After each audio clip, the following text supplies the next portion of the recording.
गोपालगंज और मोकामा विधानसभा के लिए शांतिपूर्ण माहौल में मतदान संपन्न। कुल 52.38% मतदाताओं ने अपने मताधिकार का प्रयोग किया।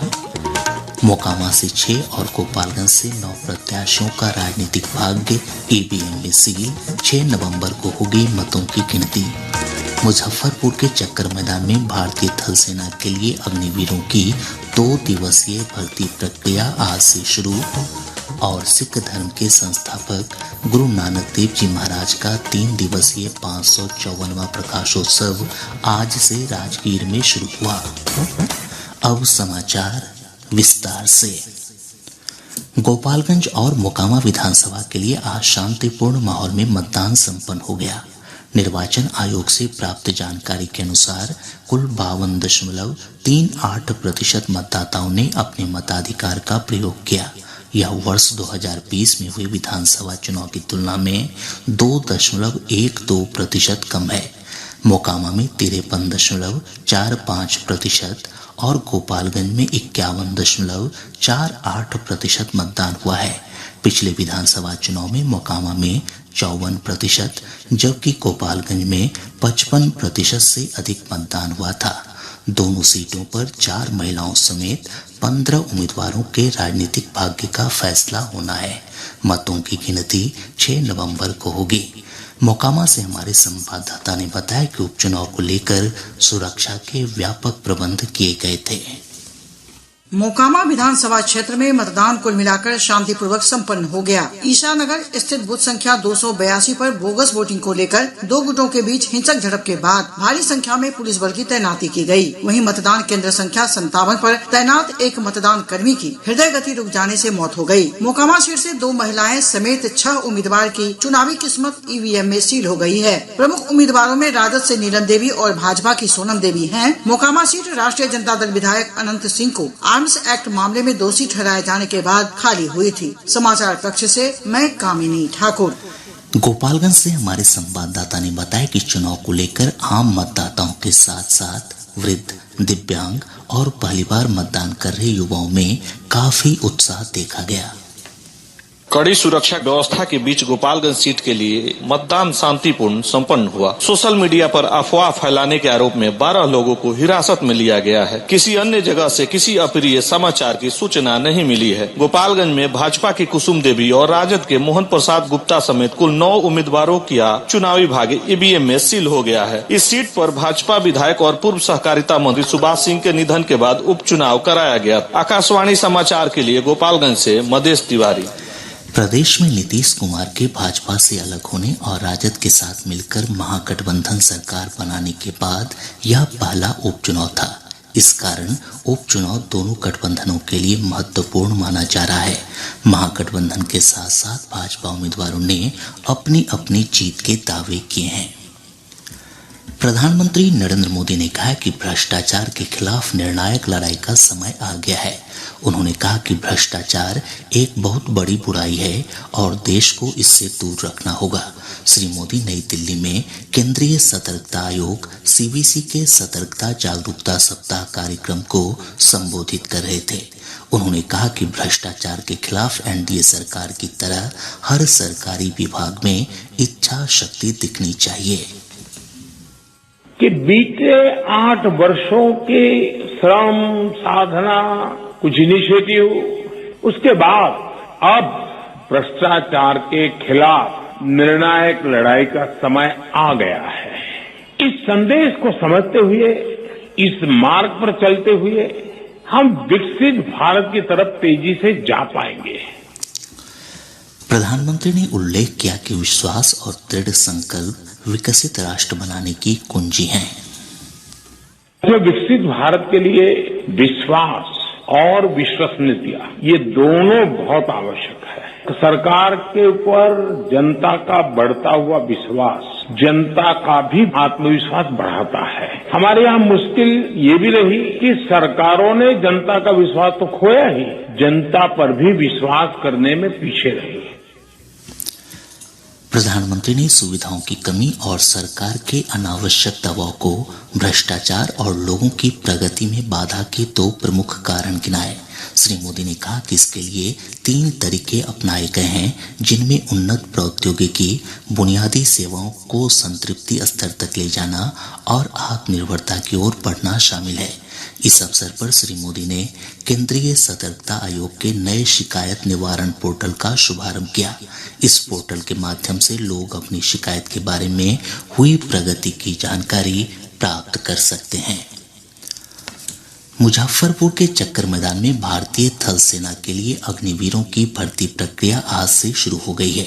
बहाली प्रक्रिया में 8 जिलों मुजफ्फरपुर, सीतामढ़ी, शिवहर, पूर्वी चंपारण, पश्चिमी चंपारण, दरभंगा, समस्तीपुर और मधुबनी के अभ्यर्थी शामिल हो रहे हैं। ब्रिगेडियर मुकेश गुरुंग ने बताया कि भर्ती प्रक्रिया कल भी जारी रहेगी। उन्होंने बताया कि बहाली की प्रक्रिया में पूरी पारदर्शिता बरती जा रही है। ब्रिगेडियर गुरुंग ने अभ्यर्थियों को दलालों से सावधान रहने की सलाह दी। पोटेंशियल कैंडिडेट्स के लिए मेरे तरफ से मैसेज ये है कि वो किसी के भी बहकावे में ना आए, चाहे वो कोई एजेंट्स हों, चाहे वो कोई टाउट्स हों जो बोलते हैं कि हम आपका भर्ती करवा देंगे और वो कोई पैसा ले उनसे, तो इस टाइप के बहकावे में ना आए और प्रोसेस पे यकीन रखें। हम बिल्कुल फेयर रिक्रूटमेंट प्रोसेस को करेंगे। केंद्रीय शिक्षा मंत्रालय ने राष्ट्रीय मेधावी छात्रवृत्ति योजना के आवेदन की अंतिम तिथि बढ़ा दी है। योग्य आवेदक 15 नवंबर तक आवेदन कर सकते हैं। मंत्रालय ने कहा है कि जिन विद्यार्थियों के माता पिता की वार्षिक आय 3,50,000 रुपए से कम है, वे छात्रवृत्ति प्राप्त करने के पात्र हैं। छात्रवृत्ति परीक्षा के लिए विद्यार्थियों को 7वीं कक्षा में न्यूनतम 55% अंक प्राप्त करना आवश्यक है। अनुसूचित जाति और अनुसूचित जनजाति के आवेदकों को अंकों में 5% की छूट दी जाएगी। योजना के अंतर्गत आर्थिक रूप से कमजोर मेधावी विद्यार्थियों को 8वीं कक्षा में पढ़ाई छोड़ने से रोकने और माध्यमिक स्तर पर शिक्षा जारी रखने के लिए छात्रवृत्ति प्रदान की जाती है। छात्रवृत्ति के अंतर्गत विद्यार्थियों को 12,000 रुपए वार्षिक प्रदान किए जाते हैं। मुख्यमंत्री नीतीश कुमार ने कहा है कि सरकारी विभागों में उर्दू भाषा के जानकारों की संख्या बढ़ाई जाएगी। श्री कुमार पटना में आज नवनियुक्त उर्दू अनुवादक और अन्य उर्दू कर्मियों के नियुक्ति पत्र वितरण समारोह को संबोधित कर रहे थे। उन्होंने कहा कि 1,294 कर्मियों की नियुक्ति प्रक्रिया अंतिम चरण में है। साथ ही 401 पदों पर नियुक्ति की प्रक्रिया जल्द ही शुरू होगी। प्रादेशिक समाचार आप आकाशवाणी पटना से सुन रहे हैं। राज्य सरकार ने नगर निकाय चुनाव में अन्य पिछड़ा वर्ग के लिए आरक्षण तय करने के वास्ते शुरू किए गए सर्वेक्षण में सभी जिलाधिकारियों को समुचित सहयोग प्रदान करने का निर्देश दिया है। वीडियो कॉन्फ्रेंस के माध्यम से मुख्य सचिव आमिर सुबहानी ने आज इस संबंध में सभी जिलाधिकारियों और अनुमंडल पदाधिकारियों के साथ समीक्षा बैठक की। श्री सुबहानी ने अधिकारियों को सर्वे टीम को आवश्यक सुविधाएं उपलब्ध कराने का निर्देश दिया ताकि सर्वे का काम तय समय सीमा के अंदर पूरा किया जा सके। देव जी महाराज का 500 आज से राजगीर स्थित गुरु नानक शीतल कुंड गुरुद्वारा में शुरू हुआ।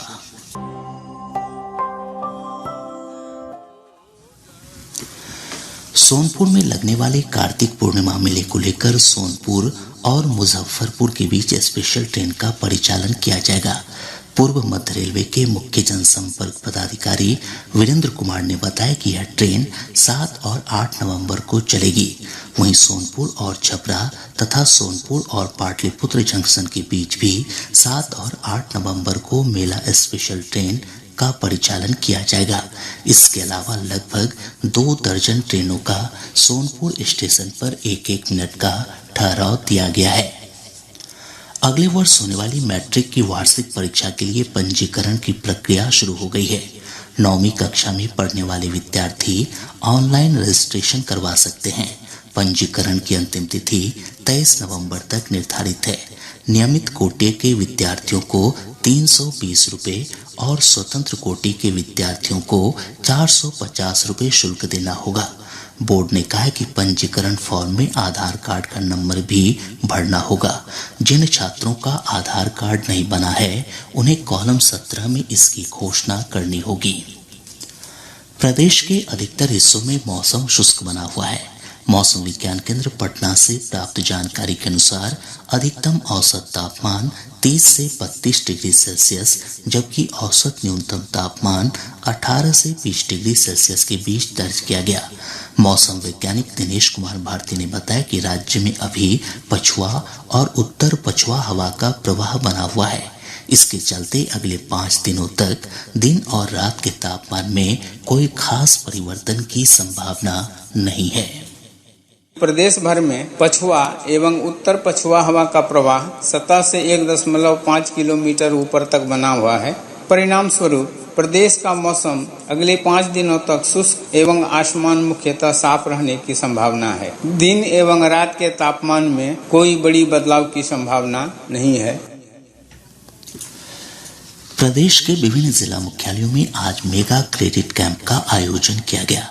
खगड़िया में 97 लाभुकों के बीच 5 करोड़ 15 लाख रुपए, शेखपुरा में 150 लोगों के बीच 8.5 करोड़ रुपए, शिवहर में 15 करोड़ 50 लाख, बक्सर में 100 लाभुकों के बीच 12 करोड़ 35 लाख रुपए और पश्चिम चंपारण जिले में 105 लाभुकों के बीच 10 करोड़ 65 लाख रुपए ऋण वितरित किए गए।